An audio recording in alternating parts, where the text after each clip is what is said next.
People living a double life, how big is your secret? I enjoy going to get haircuts at the same salon under a different name and completely made up job. Real me, boring teacher and married with 2 kids. Salon me, a man who has traveled the world while test driving cars. I don't really feel bad about it, since most of the time salon workers don't really give a shit about your day, life, and all the other nonsense you guys talk for 15 minutes during a haircut. So I just bullshit and have fun with it. Pretty big. News journalism is a highly competitive field where you have to prove your worth with every story you publish. Not to mention that newspapers are a dying industry. That alone would make my plate full enough. But on top of that, I have to put on a disguise every morning to conceal the fact that I'm a super strong alien with bulletproof skin who has more than once saved the Earth from annihilation. I deal by taking it one day at a time. Throwaway for obvious reasons. Currently 19 years old, and I'm lucky enough that my parents have been paying for my college. What they don't know is I've been taking the money and investing it in stock options. Current net worth as of 2 weeks ago is about $600K. I expect to hit above 1 million come December. Edit. I'll be answering everyone's response, and I will not be deleting this account. I'm sorry if I'm slow to reply. I've been overwhelmed with PMS, but I will get to all of them. Thank you all, and I hope you all have a wonderful day. Probably not a cool double life like you would expect, but when I was living away from my parents, who are very strict and don't want me having a romantic relationship, for university, I started dating this guy. They only found out about it quite late into the relationship and never knew really how long we were together for. I didn't like the double life of it, and it made me feel more lonely than anything else. But I didn't have a choice. I couldn't tell them, and I obviously didn't want to break up with the dude because my mom wants me to keep my flower. My mom wants me to keep my flower. Don't want me having a romantic relationship. Are your parents living in the 1950s? My secret is about $10 million big plus change. I'm a grad student in my 20s. I guarantee you, if we met, you'd have no idea. And while my friends know I'm well off, they have no clue the true extent of it. I guess I maintain this secret by not acting like a dick, not leading a hedonistic lifestyle, and never discussing my financial situation in detail to anyone, as it's no one's business anyway. I basically lived a double life for about 2 years, but not in the traditional shady/secretive way. I'm a consultant and was assigned to a client 1,000 miles away from where I live. I needed to be there Monday, Friday, every other week. I ended up meeting a whole other group of friends, including a girl who became my best friend and work wife. Nothing sexual. I'm married and wouldn't cross that line. It was weird having a whole other life in a faraway city with people who my wife and friends have never met. I have friends and family, but I can't connect with any of them emotionally. I'm emotionally flat most of the time, so I fake my emotions when I'm in a social situation. I hate it. I want to be like other people. Medications help somewhat. I'm fond of some people, but that's as close as I get. I feel like a fraud. This is just my thread. So in school, I'm the quiet, shy boy who has no friends and gets bullied a lot, which is really hard to cope with sometimes. Outside of school, I have like a ton of friends on Xbox, and it's the best second life you can have. They believe everything from living in a super rich house to having the best and the most fun time of your life and the best sports player on your school team. So thank you to Xbox for saving me from the cruel real world. I acutely do play sports outside of school, not like I'm good, but let's say better than 50% on my team and live in a nice house. It's not a double life, per se. It's more a thing of appearances and perceptions.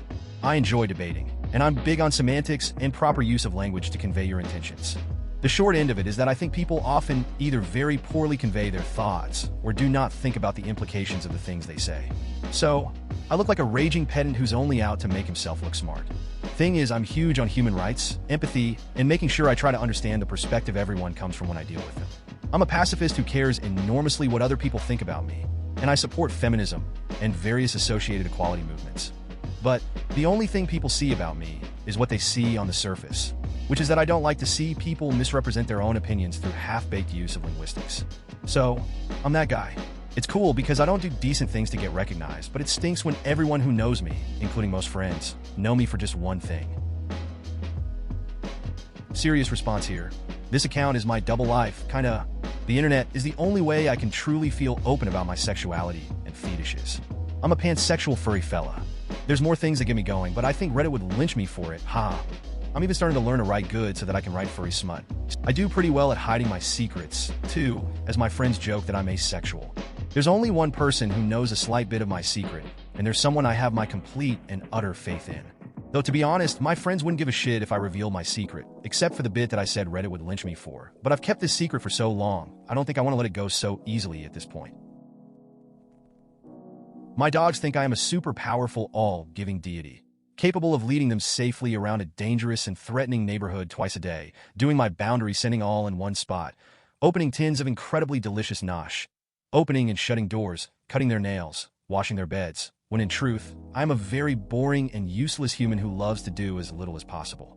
Don't tell them. Just really suffering with everything, and I can't vocalize myself. I don't always feel troubled by it, but I am worried at how tempted I am currently to act on it. My despair has just gone on too long and is getting worse. I live in a town where I know nobody except work colleagues, so I'm managing to hide it pretty well.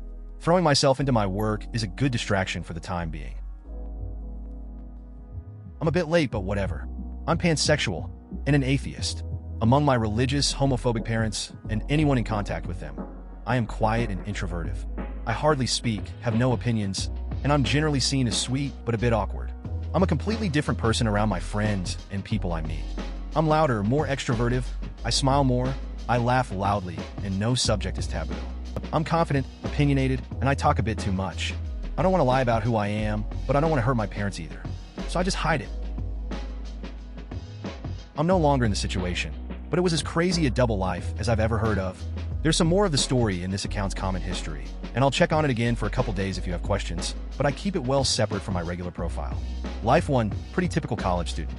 Classes, problem sets, going out with friends on the weekends. Life 2, total authority over what treatments were allowed for a genetically ill and improperly classified as mentally ill patient at an institute specializing in highly secretive and questionably legal experimental medicine, who were very interested in doing research on my ward. I dealt with it by making a clean break when my ward's safety was ensured and the timing was appropriate.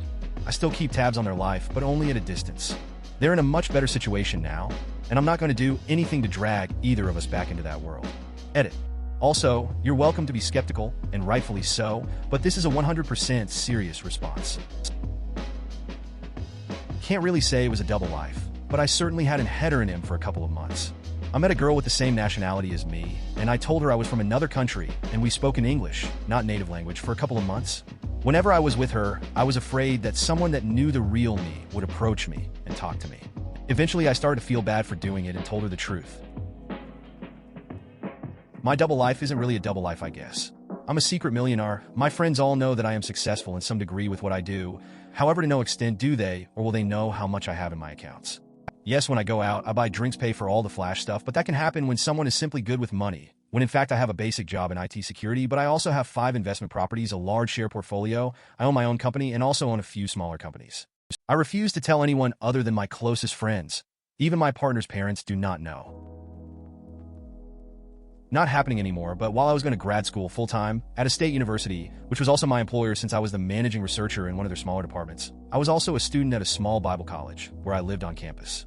Nobody at Bible college knew I went to a secular university, and no one at the state university knew I was a Bible-thumping creationist shoo-in to become a preacher. My parents, family, and most of my friends think I hate people and want to live a quiet life. My close friends know I prefer the big city, while working on a project that hopefully will change the face of independent media. Only issue is funding so I can get out of this house and work on it full-time. Should I create a Patreon or something while I work up to a Kickstarter? Throwaway for obvious reasons. I wouldn't call it a double life, but my best friend and I have been in a relationship for 3 years and no one knows. My best friend is extremely worried about what her parents will do/say, so I respect her wishes and don't say anything. When she's resdy, we will come out and tell everyone. Until then, we will stay a secret. We deal with it the best we can. We have to do everything in private, and if we go out in public, we have to act like we're best friends and not girlfriends. Sometimes it really sucks, and all I want to do is hold her hand and show everyone she's mine, but after this long, I guess we've both kind of gotten used to it. I love her with all my heart, and we will absolutely get married and have kids one day. But like I said, you deal with it the best you can, smiley face. All my friends know me as a pacifist. I'll do everything I can to avoid fights. They know I hate fighting. The truth is, while I hate hurting people, I hate being the cause of pain, I really like fighting. I avoid fights because I know I'll get carried away and deal some real damage, or end up in the hospital myself because I won't be able to walk away. At school, I try and act really relaxed and don't associate myself with anyone who plays games, and if I do, I try and keep it on the down low. If a friend comes up to me and starts talking about it while I am in front of others, I will try and change the topic or bat it down. When I get home, it's almost like I switch personas and can vent through the online world. It makes you think what secrets others have. Didn't really feel like posting this on my main, so made a quick throwaway. I tell all my friends that I'm a degree-qualified engineer, earning over £50,000 a year with huge savings ready to buy a house. In reality, I never went forward with my degree, so I'm not really an engineer, I'm more of a technician, earning £20,000 a year and with no savings. Whenever I go out, I pay for everyone's drinks, I pay for hotels, food, etc., and can easily spend multiple hundreds of pounds in a weekend, and I act like it's nothing. In reality, if I stop spending so much money when I go away, I could probably have the money to buy the car I want. I've been trying for months to get together enough money to buy a new car. It's a car that I realistically can't afford, and will end up taking a loan out to buy. I like cars, so I'm not necessarily buying it to keep up the act, but it's still a huge consideration when I think about what car to buy. By day, I'm apparently a competent software developer working on this great project. I'm just jamming code together to see if it works. I'm sure they're going to turn around and say, "Christ, Sabenko, you really are stupid. You're fired. And we're hiring someone who doesn't cry in a corner when we mention PHP." I only managed to get this job because it was a temp position, so they didn't ask any actual technical questions. My mom is a hairdresser, and her clients have been with her for many years. One in particular lied to her for over 20 years. The woman was diagnosed with a brain tumor and died about a week after the diagnosis. The problem is, she lied to everyone, including her husband, whom she left penniless after overspending on her boyfriend. It was surreal finding out the truth. I do this every time I get into a cab or Uber car when I leave an airport. They always ask, "What brings you to X?" I just like to fuck with people, to be honest. It's a lot of fun. Last time I was asked, I said I was a successful comic book writer. Previous fake jobs have been stunt driver, courier, deep-sea diver, and an immigration officer. That one is my favorite. An immigration officer. That one is my favorite.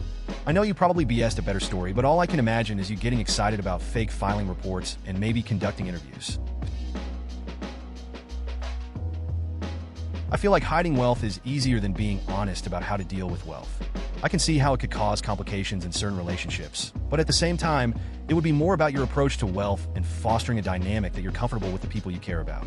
Having to move and start anew seems like perpetuating an endless cycle. I grew up poor, so I tend to turn away from that kind of behavior. This is a little counterintuitive for me. I grew up in money, nothing crazy, and you could always spot new money by spending habits. People that grew up in money were usually frivolous in spending and never had anything too flashy, while people who started making good money would buy super flashy things. I'm out to get a piece of advice. Would you be willing to mentor someone who's trying to support a family on a single income? I've been looking for someone who doesn't mind advising on investments, budgeting, and things of that sort. Just trying to get out of debt and make something of my life. PM if you're interested, smiley face.